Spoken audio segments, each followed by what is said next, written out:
எல்லாருக்கும் ஆத்ம வணக்கம். நான் இன்னைக்கு சொல்ல போகிற விஷயம் கேச்சரி முத்ரா. கேச்சரி முத்ரா அப்படின்னா தெரிஞ்சிருக்கும் சில பேருக்கு. கிரியாயோக பயிற்சி பண்ணுறவங்களுக்கு கேச்சரி முத்ரா என்னன்னு தெரிஞ்சிருக்கும். கேச்சரி முத்ரா உங்களுக்கு நல்லா வந்த பிறகு தான் இந்த லம்பிகா யோகம் அப்படின்ற விஷயம் உங்களுக்கு கைகூடும்.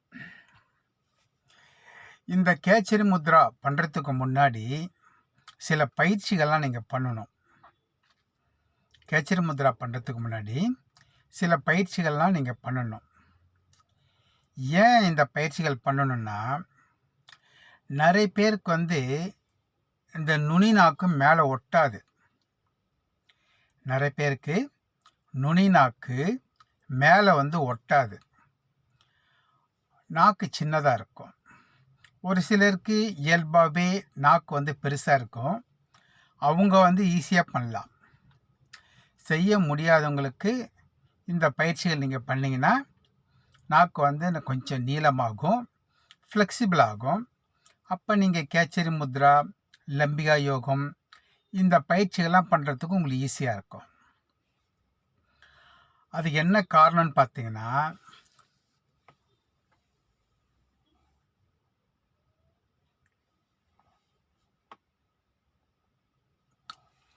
இந்த ஜவ்வு இருக்கு பார்த்தீங்களா, இந்த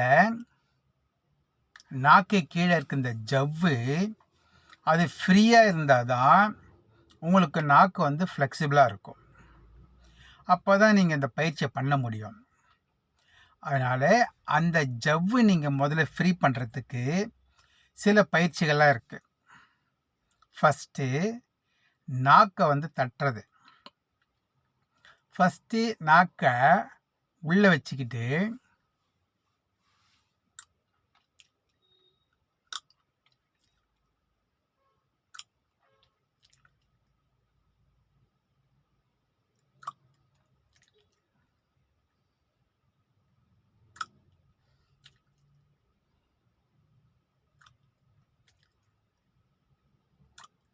இந்த மாதிரி பண்ணணும். அதுக்கப்புறம் இந்த நாக்கை பல்லுக்கு முன்னாடி ஒரு சதை இருக்கும்.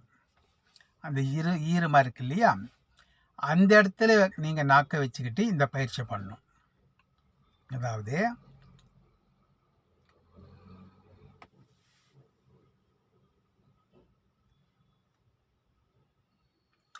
அப்படி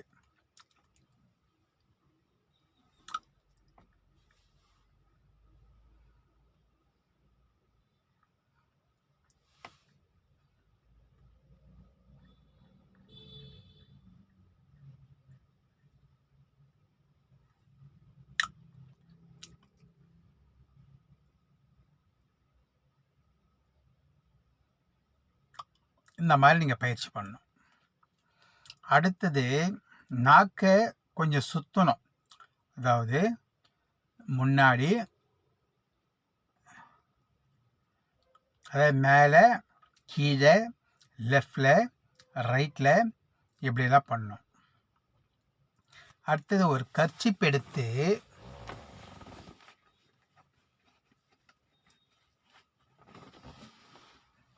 இந்த கர்ச்சிப் ஒன்று எடுத்துக்குங்க. எடுத்துட்டு நாக்கை இப்படி பிடிக்கணும்.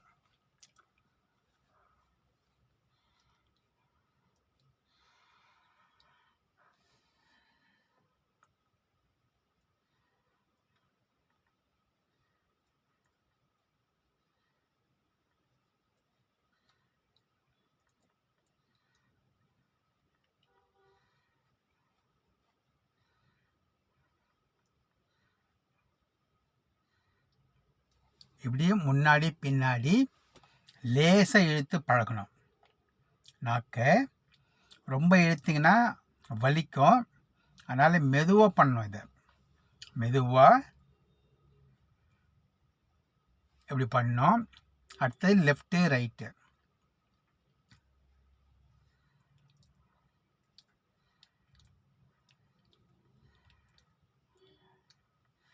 அப்புறம் அப்படி சுற்றணும்.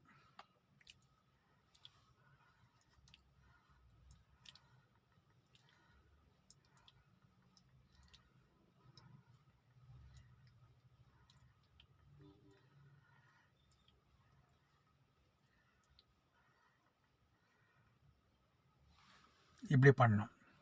அப்போது ஓரளவுக்கு இந்த நாக்கு வந்து உங்களுக்கு ஃப்ளெக்சிபிள் ஆகும். அடுத்து கையால் நீங்கள் தள்ளணும். கையால் இதை பாருங்கள்,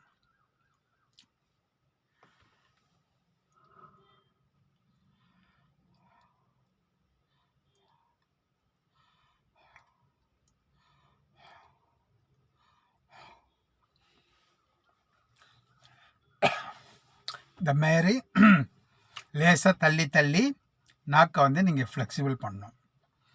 இப்படி நல்லா நீங்கள் ஃப்ளெக்சிபிள் பண்ண பிறகு நாக்கை அண்ணாக்கில் வச்சிங்கன்னா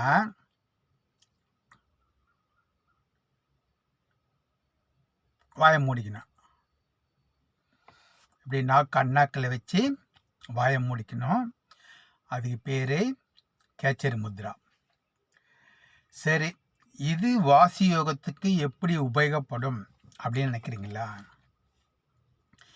இப்போ நீங்கள் வாசி பண்ணும்போது இந்த சங்குக்கு பின்னாடி இது வந்து சிலருக்கு நல்ல வெளியே தெரியும். அதுக்கு பின்னாடி தான் அந்த நம்ம காற்று, அதாவது காற்று போயிட்டு வர இடம் அங்கே தான் இருக்கு. அந்த இடத்துல சாதாரணமாக அப்படி இழுக்கிறீங்க, விடுறீங்க.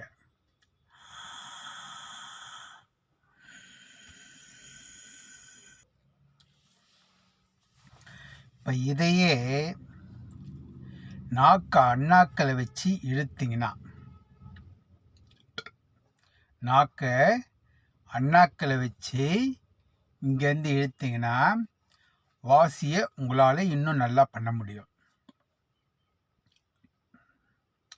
பாருங்க,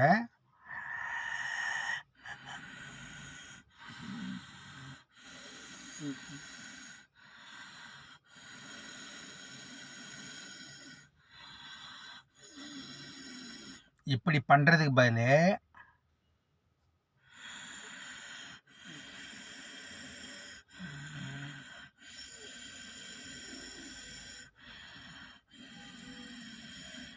இப்படி பண்ணிங்கனாக்கா உங்களுக்கு காற்று நல்லா ஃப்ரீயாக போயிட்டு வரும். அதனால் இந்த வாசி பயிற்சிக்கு கேச்சரி முத்ரா ரொம்ப ரொம்ப முக்கியமான விஷயம். அடுத்தது இது வந்து ஸ்டெப் பை ஸ்டெப்பாக தான். அடுத்தது குண்டலினி பயிற்சி இருக்குது, வாசி யோக பயிற்சி வேறு, அடுத்தது இன்னும் நிறைய பயிற்சிகள் இருக்குது. ஆனால் இது வந்து ஒன்றொன்னா செஞ்சிகிட்டே வளரும்போது தான் உங்களுக்கு அது புரிய ஆரம்பிக்கும். ஒரே நேரத்தில் எல்லாம் சொன்னாலும் உங்களுக்கு வந்து ஒரு குழப்பமாயிடும். அதனால் மெதுவாக முதல்ல நாக்குக்கு நல்லா பயிற்சி கொடுத்து அந்த நாக்கை வந்து நல்லா ஃப்ளெக்சிபிள் பண்ணிக்கோங்க. ஃப்ளெக்சிபிள் பண்ணிவிட்டு நாக்கை அண்ணாக்கில் வச்சு இங்கே தொண்டையிலேருந்து இழுத்திங்கனாக்கா காற்று நல்லா போயிட்டு வரும். செஞ்சு பாருங்கள். அப்போ தான் உங்களால் வந்து வாசியை வந்து சித்திக்க வைக்க முடியும். நன்றி. ஆத்மா வணக்கம்.